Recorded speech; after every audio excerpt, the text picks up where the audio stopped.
नमस्कार दोस्तों, GS classes के यूट्यूब चैनल पर आपका हार्दिक स्वागत है। मैं फिर से एक बार सुनील कुमार प्रजापति लवण और अम्ल व सार व लवण के बारे में पिछले वीडियो के अंदर बता दिया है। आपका अच्छा प्यार मिला है और वीडियो को लाइक करते रहें, शेयर करते रहें। आज हम पढ़ रहे हैं लवण के बारे में। लवण क्या होता है, लवण किसको कहेंगे कि अम्ल व सार की रासायनिक अभिक्रिया कराने पर जो एक ठोस नया पदार्थ प्राप्त होता है उसे लवण कहते हैं। अम्ल, इसकी परिभाषा की बात कर लेते हैं कि अम्ल व सार के बीच रासायनिक अभिक्रिया कराने पर इसमें एक नया ठोस पदार्थ बनते हैं तथा जल और बनते हैं, उसे लवण कहते हैं। लवण किसको कहेंगे कि अम्ल व सार के बीच रासायनिक अभिक्रिया कराने पर उसमें एक नया ठोस पदार्थ बनता है तथा और जल बनता है, उसे लवण कहते हैं। उदाहरण की बात करें तो जो HCl है, हाइड्रोक्लोरिक अम्ल,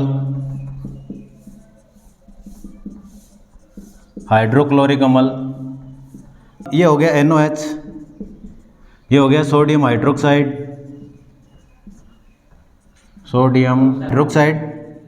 इसकी रासायनिक अभिक्रिया कराने पर इसमें एक नया ठोस पदार्थ प्राप्त होता है तथा लवण और जल बनते हैं, उसको ही लवण कहते हैं। इसको बोलते हैं सोडियम क्लोराइड और ये जल। इसकी ये लवण की परिभाषा हो गई। लवण के प्रकार कि लवण कितने प्रकार के होते हैं। लवण के प्रकार, लवण है तो 4 प्रकार के होते हैं। पहला होता है सामान्य लवण,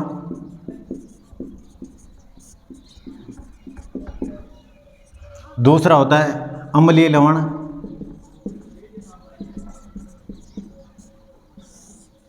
तीसरा होता है क्षारीय लवण,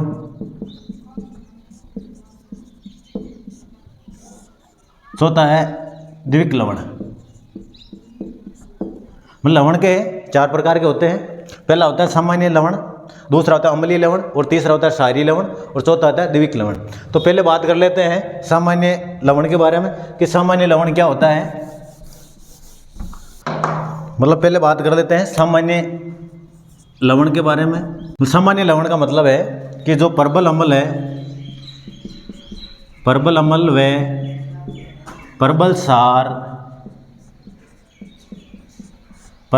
परबल सार के बीच जो रासायनिक अभिक्रिया कराई जाती है उससे जो लवण प्राप्त होता है उसे उदासीन लवण कहते हैं। जैसे हाइड्रोक्लोरिक अम्ल है, ये एक परबल अम्ल हो गया। दूसरा होता है परबल सार, सोडियम हाइड्रोक्साइड क्या है, परबल सार है।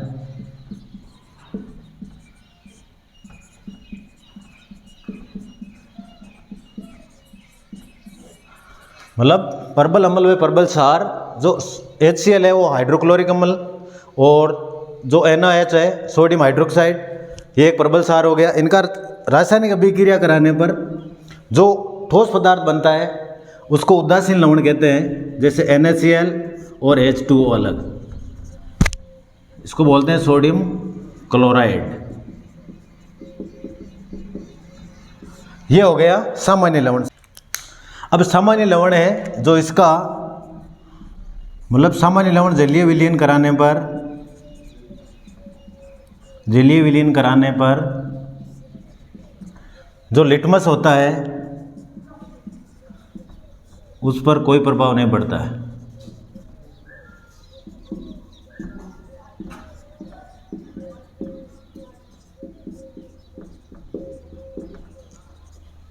मतलब जो सामान्य लवण का जलीय विलयन कराने पर तो लिटमस है उस पर कोई प्रभाव नहीं पड़ता है। दूसरा होता है अम्लीय लवण। अम्लीय लवण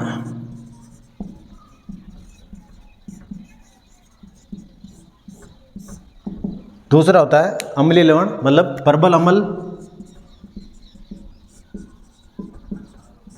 अम्ल व दुर्बल सार से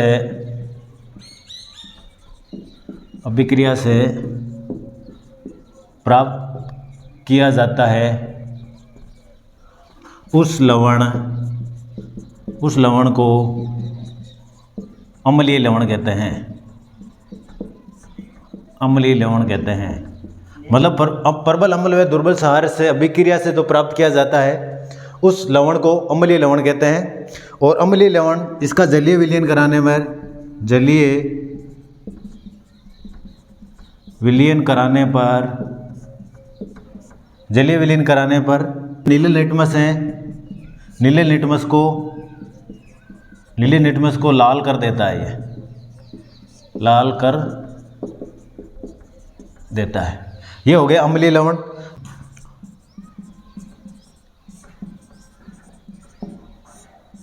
प्रबल अम्ल मतलब क्षारीय लवण।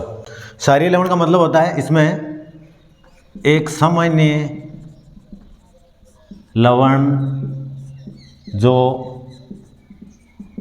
प्रबल अम्ल व प्रबल क्षारक से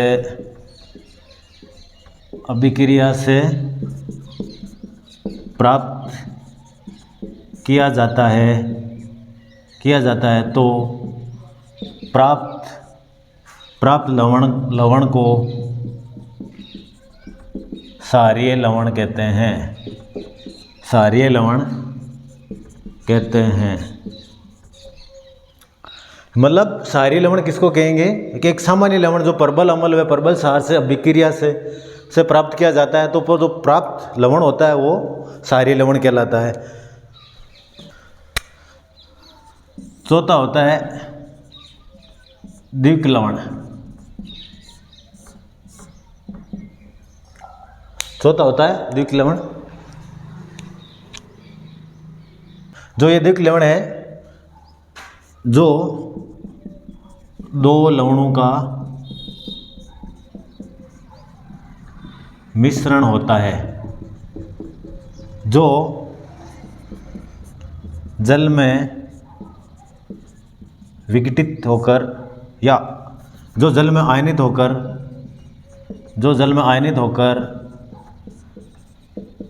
धातुओं के दो प्रकार होते हैं। मतलब द्विक लवण का मतलब क्या होता है?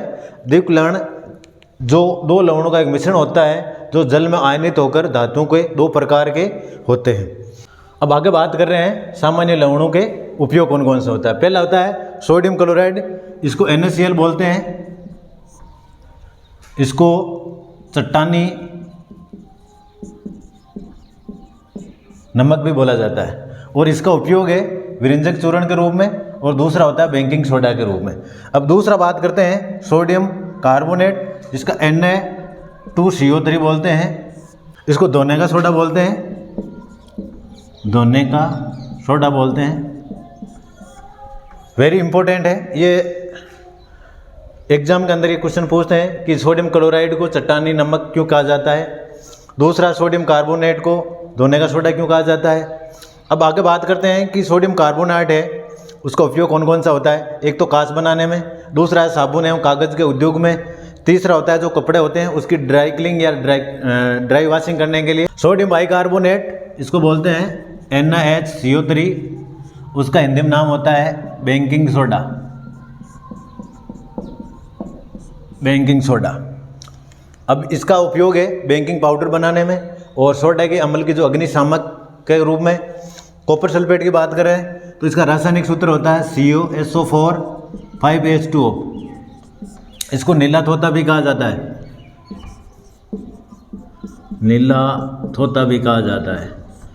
अब इसका उपयोग है विद्युत लेंपन के रूप में और कीटाणुनाशक के रूप में। जिप्सम के बारे में इसका सूत्र होता है CaSO4 2H2O।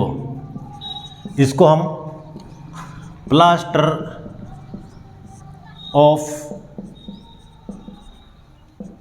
पेरिस भी कहा जाता है। ठीक है, ये वेरी वेरी इंपॉर्टेंट क्वेश्चन है। ये एग्जाम के अंदर मोस्टली क्वेश्चन पूछा जाता है कि प्लास्टर ऑफ पेरिस किसको कहा जाता है? जिप्सम को, जिसका रासायनिक सूत्र होता है CaSO4 2H2O। इसकी बात करें तो उपयोग की बात करें तो टूटी हड्डियों को जोड़ने वे प्लास्टर के रूप में काम में लिया जाता है। नेक्स्ट बात करें तो पोटेशियम नाइट्राइड, इसका रासायनिक सूत्र होता है KNO3 पोटेशियम नाइट्राइड। इसको सोल्ट पीटर भी कहा जाता है और इसका उपयोग है उर्वरक के रूप में और कांच के उद्योग के रूप में। अब आगे बात करते हैं लवण के गुण और लवण के विशेषताएं।